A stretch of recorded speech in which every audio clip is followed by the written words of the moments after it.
আজকে আমি ভাত খাচ্ছি আমার পছন্দের দুটা খাবার দিয়ে।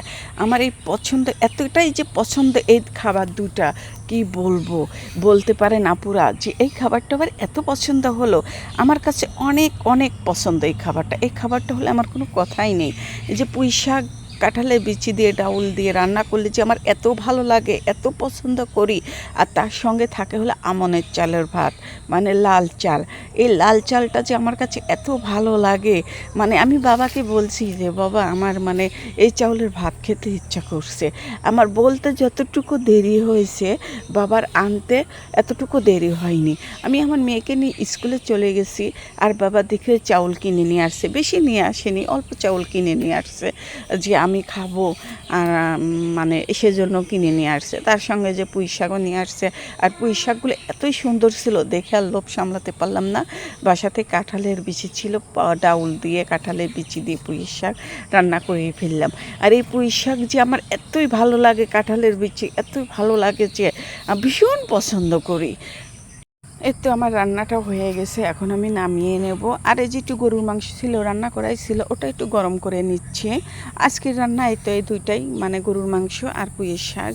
আর দেরি না করে মানে খাওয়া দাওয়া করে এখন তুলিকে নিয়ে প্রাইভেটে যাব, কারণ ওর প্রাইভেট স্কুল দুইটাই খুলে গেছে, এখন ওকে প্রাইভেটে নিব। আর আজ একটু দেরিই হয়ে গেছে। আর এই আমন চালের ভাত তো খেতে আমার কাছে অনেক ভালো লাগে। আপনাদের কাছে কেমন লাগে জানি না, কার কেমন লাগে একটু কমেন্টে বলে যাবেন। আমার কাছে ভীষণ ভালো লাগে। তারপরে এই যে ডাউল দিয়ে পুঁই শাক রান্না করছি, এটা তো আমার খুব পছন্দ, ভীষণ পছন্দ, এতটা পছন্দ যে কি বলবো। এ তো বাবা মায়ের ভালোবাসা, তাই না?